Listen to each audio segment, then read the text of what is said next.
বেলপুর নামে একটি গ্রাম ছিল। গ্রামের আঁকা বাঁকা পথ ধরে একটি ছোট্ট কুড়ে ঘর ছিল। সেই কুড়ে ঘরে ছোট্ট একটি পরিবার বাস করত। রিমা এবং তার মা বাবা। তাদের খুব কষ্টের দিন চলতো, কিন্তু তারা দয়ালু ও খুব নরম মনের মানুষ ছিল। গ্রামের পথ দিয়ে দূর দূরান্তের মানুষ যাতায়াত করত। আর কোনো মানুষ যদি রিমাদের বাড়ির সামনে ক্লান্ত হয়ে দাঁড়াতো, রিমা তাদেরকে জল পান করাতো। কই গো, শুনছো? বাড়িতে তো কিছু নাই, কি করে রান্না বসাবো? হ্যাঁ, তাই তো চিন্তায় আছি। দেখি কোথাও গিয়ে কোনো কাজ পাই কিনা। ঠিক আছে, গিয়ে দেখো কোনো কাজ পাও কিনা। রিমার বাবা বাড়ি থেকে বের হয়ে কাজের খোঁজে চলে গেল।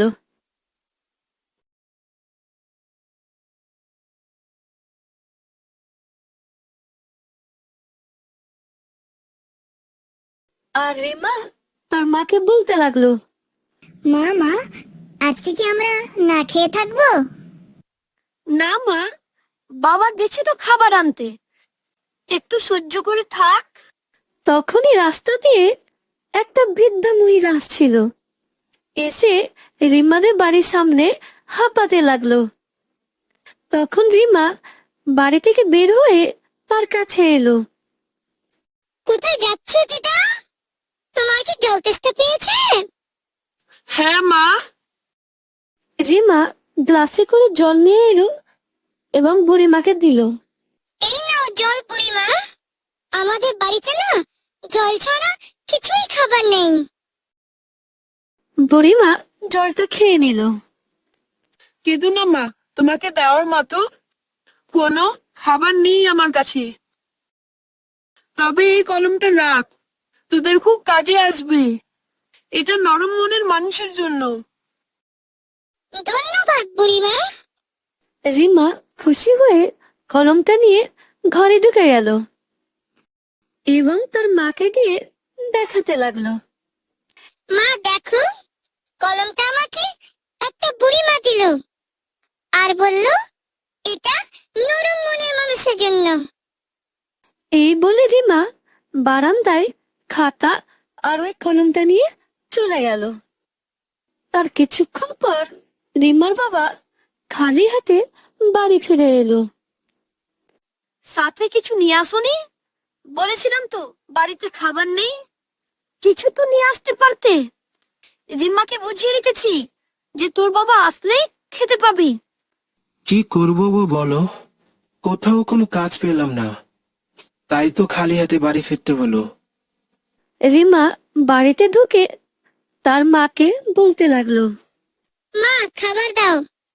তুমি যে বলেছিলে বাবা আসলে খেতে পাবো, তো খেতে দাও না মা, আমার না খুব খিদে পেয়েছে। মা, তোর বাবা কোনো খাবার আনতে পারেনি, মা সহ্য করে থাক, ঠিক কিছু না কিছু খাবার জোগাড় হয়ে যাবে।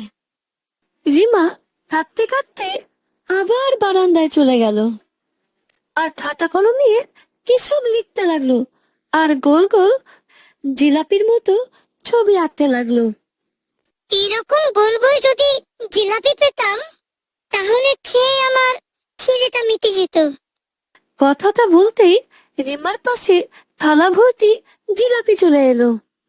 রিমা তো দেখে অবাক, তারপর তার মা বাবাকে ডাক দিতে লাগলো। মা, বাবা, বাইরে এসে দেখো কত জিলাপি। কে দিয়ে গেল মা এতগুলো জিলাপি? জানি না মা, আমি তো বুড়িমার কলম দিয়ে জিলাপি আঁকছিলাম আর বলছিলাম যদি জিলাপি পেতাম তাহলে খেয়ে আমার খিদেটা মিটাতাম। তাহলে এটা জাদুর কলম? হতে পারে মা, বুড়িমা বলছিল এটা তোমাদের অনেক কাজে আসবে আর বলছিল এটা নরম মনের মানুষের জন্য। রিমা, ভাত লিখে দেখতো আসে নাকি। রিমা ভাত লিখলো, কিন্তু কিছুই এলো না। কিছু না আসা দেখে তার মা তাকে বলতে লাগলো, এটা কোনো জাদুর কলম না, হতে পারে কেউ জিলাপিটা রেখে গেছে। এটা বলে রিমার মা কলমটা ফেলে দিল, আর রিমা কাঁদতে কাঁদতে আবার কলমটা কুড়িয়ে আনলো, আর ভাবতে লাগলো সে তো জিলাপি লিখেনি, জিলাপির মতো ছবি এঁকেছিল। তখন সে খাতায় ভাতের ছবি আঁকলো আর বলল, ভাত চাই। আমাকে ভাত দাও। তখনই রিমার সামনে এক হাঁড়ি ভাত চলে এলো। তারপর রিমা ভাতের হাঁড়ি নিয়ে তার বাবা মাকে দেখাতে নিয়ে গেল। এই দেখো মা, ভাত। এটা জাদুর কলম, তবে লিখে না, এটাতে আঁকতে হবে, আর মুখে বললেই খাবার চলে আসবে। তারপর তারা সবাই মিলে একসাথে খাবারগুলো খেতে লাগলো।